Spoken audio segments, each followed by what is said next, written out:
The housing market is on fire in Spokane. Inventories at an all-time low, and the Home Builders Association says City Council is partly to blame, but the council president says not so fast.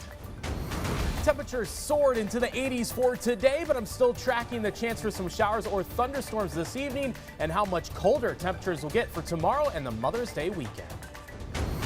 Yeah, we're going to have to shift some people around. Plus, a KREM 2 exclusive tonight video from inside a school bus packed with kids and several other coronavirus safety violations in tonight's investigation. Good evening and thank you for joining us for KREM 2 News at 11. I'm Mark Hanrahan. Hello everyone, I'm Regina On.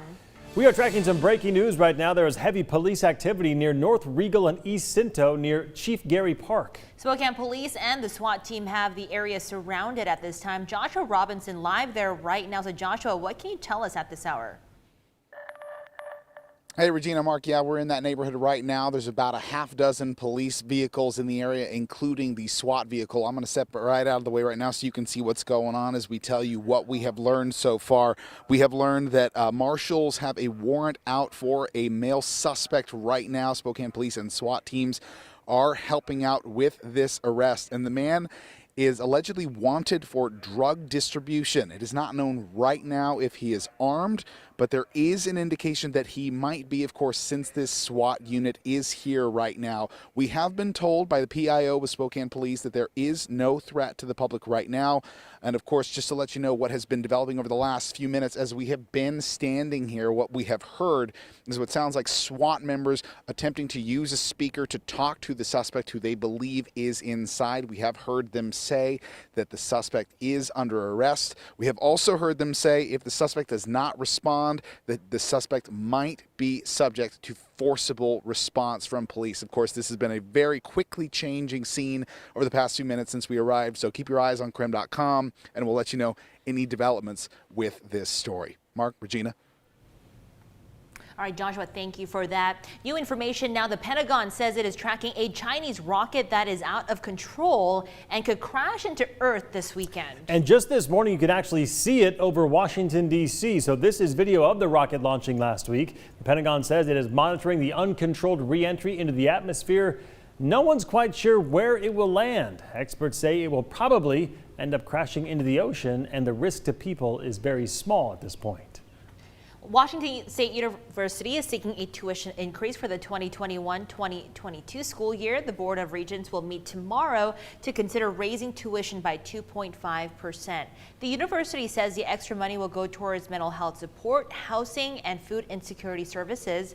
If approved, the majority of WSU students will see an approximate $130 per semester rise in tuition. Meantime, Eastern Washington University will not require COVID vaccinations for the fall semester. In a letter to staff and students, EWU said, quote, "The decision to get vaccinated is not one that we can make for you," unquote, and that there are plenty of good reasons why someone may choose not to get vaccinated.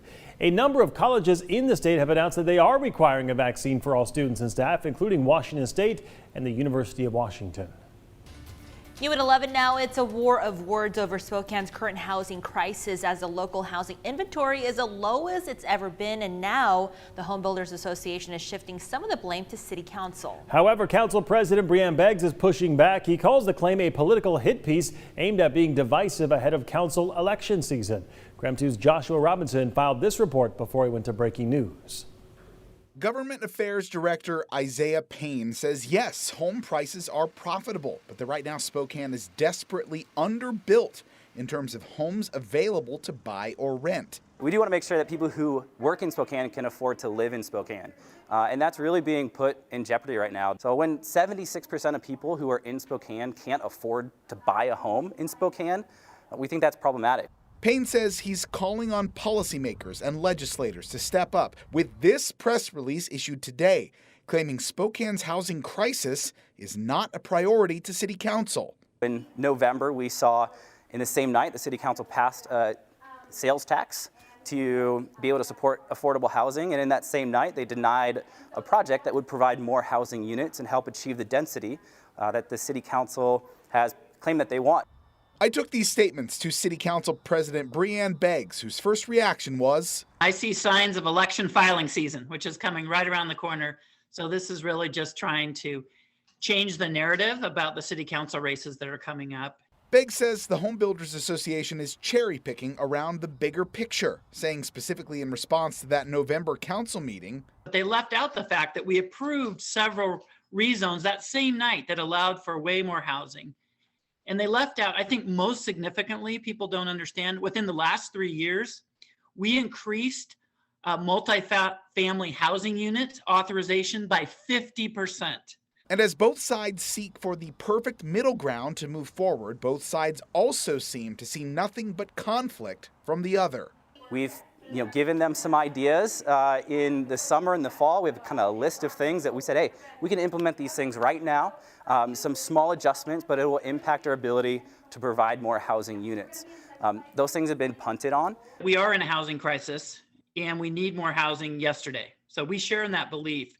The thing that's disingenuous is instead of coming together and working with the city council, this is essentially a hit piece for political purposes. Joshua Robinson, KREM 2 News. In other news tonight, teenagers could soon have another COVID vaccine option. Moderna released data from its latest round of trials showing its vaccine is 96% effective in children between 12 and 17 years old. Right now, the vaccine only has emergency approval for people 18 and over. That could change as well. The company plans to ask the FDA for full approval rather than just emergency use. The Spokane Tribe Casino hosting a free vaccination clinic tomorrow on the Three Peaks patio. It'll be from 2 p.m. till 6 p.m. Registration is required, however, so for a link to sign up for that free vaccine clinic, just text us the word vaccine to 509-448-2000 and we'll send a link right to your phone. Well, you know, it's a sign of summer when farmers markets open up, and it was a beautiful day out there today to kick off the Perry Street Farmers Market. 40 vendors were out there today, and organizers say roughly about 75 vendors will interchange every week. The Perry Street Farmers Market goes every Thursday from 3 to 7 all the way until October. Regina was there earlier tonight, picked up some mushrooms, right? I got some morels, and I also got some, what is it called? I just posted it, but I had to Google it because I wasn't sure what it was, but it's like fiddle duds or something. They were fresh. Right? They're basically like string beans, but they're shaped in like little circles. There we go. I'll have to look them up as well. Excited to try them. Meantime, meteorologist Thomas Patrick on the Outdoor Weather Center. Thomas, we topped 80 degrees today, but it's going to be much cooler tomorrow. Yeah, big time cold front sweeping across the area right now. And, the last 30 seconds, the weather just caught my attention here because I heard a rumble of thunder not too far away. And our TV tower, which is just off to my right side, the very top of it's starting to crackle with a bit of built up electricity. There's a bit of a shower that's moving right at the South Hill, so I'll try to make this weather hit brief so I can get back indoors. There it is, that one cloud to ground lightning strike, bit closer towards the Cheney area, a little bit of a shower just starting to move closer towards the South Hill. No rain yet, would not be surprised to see rain within the next 10 minutes here. Bit more rain, especially over Pend Oreille County. A bit of a downpour or two in some of these locations, but some of us, like right here in Spokane, haven't seen much, if any, rain just yet. It was in the 80s today, easily the warmest day of the year, but noticeably colder for tomorrow with this cold front, which is just about to sweep through the Spokane area. Our highs, well, the high temperature might be in about an hour's time, right at midnight, because it might not hit 60 degrees tomorrow afternoon. So it will be a bit of a contrast compared to today.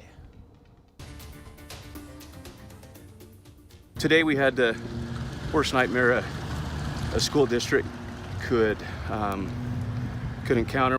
Tonight, 3 people are hurt and a 6th grade girl is in custody after a shooting at an eastern Idaho middle school. Rigby is a small town with less than 5,000 people. My phone started blowing up from my other daughter, and she wanted to know if Marin was okay, and I said, why wouldn't she be? She's at school, and she said there was a shooting. And I was in a store up the street, and I just dropped everything, and I just ran out screaming there was a shooting. Police say a teacher was able to disarm the student and hold her until police arrived. This is the first time anyone has been injured in a school shooting in Idaho. The victims, 2 students and a custodian, are all expected to be okay tonight. Still ahead tonight, after a coronavirus outbreak among school bus drivers back in March, we pushed for answers. The answer is who is making sure that they're staying safe, because they're not. They're obviously not. So we asked for video inside the bus, and tonight we are showing it to you. You'll see how many COVID safety regulations were broken. Plus later, the Spokane Public School Board approving to move forward with the downtown stadium proposal last night. We're speaking with the people it impacts the most, which is those in the sports community.